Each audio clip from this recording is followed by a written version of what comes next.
हरिओम भक्तों, आनंद सांडिल्य के चैनल पर आपका स्वागत करते हैं, हार्दिक अभिनंदन करते हैं। दर्शकों, आज रविवार इतवार का व्रत करने की विधि बताएंगे, क्योंकि यह व्रत सर्व कामनाओं की पूर्ति हेतु रविवार भगवान सूर्य का व्रत श्रेष्ठ है। इस व्रत की विधि इस प्रकार है। प्रातःकाल स्नान आदि से निवृत्त हो स्वच्छ वस्त्र धारण करें, सच्चित होकर परमात्मा का स्मरण करें। भोजन एक समय से अधिक नहीं होना चाहिए। भोजन तथा फलाहार सूर्य का प्रकाश रहते कर लेना चाहिए। यदि निराहार रहने पर सूर्य छिप जाए तो दूसरे दिन सूर्य उदय हो जाने पर अर्घ देने के बाद ही भोजन करें। व्रत के अंत में सूर्य व्रत की कथा सुननी चाहिए। व्रत के दिन नमकीन तेल युक्त भोजन कदापि ग्रहण न करें। इस व्रत के करने से मान सम्मान बढ़ता है तथा शत्रुओं का अक्षय होता है। आंख की पीड़ा के अतिरिक्त अन्य सब पीड़ाएं दूर होती हैं। रविवार व्रत की कथा। एक बुढ़िया थी। उसका नियम था कि प्रति रविवार को सवेरे ही स्नान आदि कर पड़ोसन की गाय के गोबर से घर को लीप कर फिर भोजन तैयार कर भगवान को भोग लगा स्वयं भोजन करती थी। ऐसा व्रत करने से उसका घर धन धान्य एवं आनंद से पूर्ण था। इस तरह कुछ दिन बीत जाने पर उसकी पड़ोसन विचार करने लगी कि यह वृद्धा सर्वदा मेरी गौ का गोबर ले जाती है, इसलिए वह अपनी गाय को घर के भीतर बांधने लगी। बुढ़िया को गोबर न मिलने से रविवार के दिन वह अपने घर को न लीप सकी, इसलिए उसने न तो भोजन बनाया और न भगवान को भोग लगाया तथा स्वयं भी उसने भोजन नहीं किया। इस प्रकार उसने निराहार व्रत किया। रात हो गई, वह भूखी सो गई। रात में भगवान ने उसे स्वप्न दिया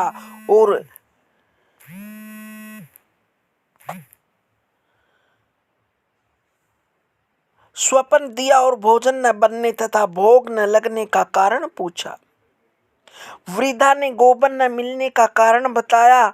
तब भगवान ने कहा, माता, हम तुमको ऐसी गाय देते हैं जिससे सभी इच्छाएं पूर्ण होती है, क्योंकि तुम हमेशा रविवार को गाय के गोबर से घर लीप कर भोजन बनाकर मेरा भोग लगाकर खुद भोजन ग्रहण करती हो। इससे मैं खुश होकर तुमको यह वरदान देता हूँ तथा अंत समय में मोक्ष देता हूँ।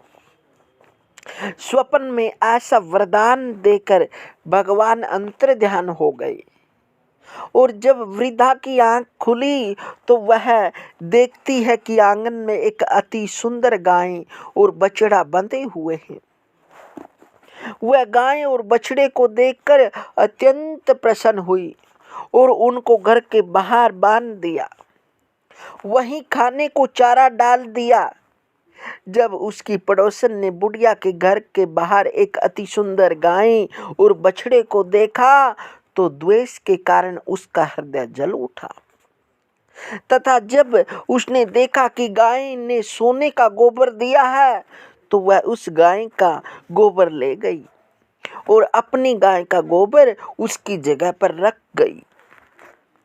वह नित्य प्रति ऐसा करती रही और सीधी साधी बुढ़िया को इसकी खबर नहीं होने दी।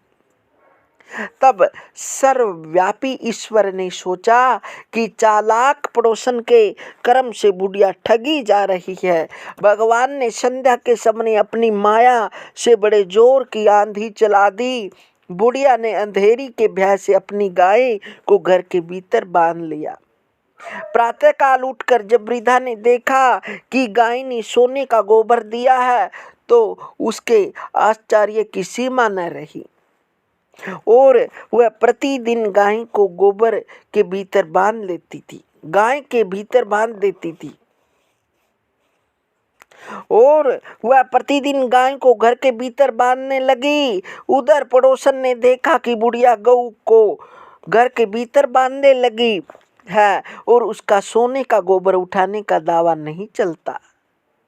तो वह ईर्ष्या से जल उठी और कुछ उपाय न देख उसने उस देश के राजा की सभा में जाकर कहा, महाराज, मेरे पड़ोस में एक वृद्धा के पास ऐसी गाय हैं जो आप जैसे राजाओं के ही योग्य है। वह रोज सोने का गोबर देती है, आप उस सोने से प्रजा का पालन कीजिए। वह वृद्धा इतने सोने का क्या करेगी? राजा ने यह सुन अपने दूतों को वृद्धा के घर से गाय लाने की आज्ञा दी। वृद्धा प्रातः ईश्वर का भोग लगा भोजन ग्रहण करने ही जा रही थी कि राजा के कर्मचारी गाय को खोल कर ले गए। वृद्धा काफी रोई, चिल्लाई, किंतु कर्मचारियों के समक्ष कोई क्या कहता। उस दिन वृद्धा गाय के वियोग में भोजन न खा सकी और रात भर रो रो कर ईश्वर से गाय को पुनः पाने के लिए प्रार्थना करती रही।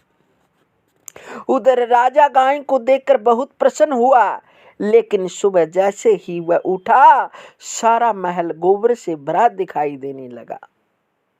राजा यह देखकर घबरा गया। भगवान ने रात में राजा से स्वप्न में कहा, राजा, गाय वृद्धा को लौटाने में ही तेरा भला है। उसके रविवार के व्रत से प्रसन्न होकर मैंने उसे गाय दी थी। प्रातः होते ही राजा ने वृद्धा को बुलाकर बहुत से धन के साथ सम्मान सहित गाय व बछड़ा लौटा दिया। उसकी पड़ोसन को बुलाकर उचित दंड दिया गया। इतना करने के बाद राजा के महल से गंदगी दूर हो गई। उसी दिन से राजा ने नगर वासियों को आदेश दिया कि राज्य की तथा अपनी समस्त मनोकामनाओं की पूर्ति के लिए रविवार को व्रत करो। व्रत करने से नगर के लोग सुखी जीवन व्यतीत करने लगे। कोई भी बीमारी तथा प्रकृति का प्रकोप उस नगर पर नहीं होता था। सारी प्रजा सुख से रहने लगी। इस प्रकार से कथा सुनकर भगवान सूर्य को अर्घ दें, अवश्य ही आपकी मनोकामना पूर्ण होगी। हरि ओम हरि।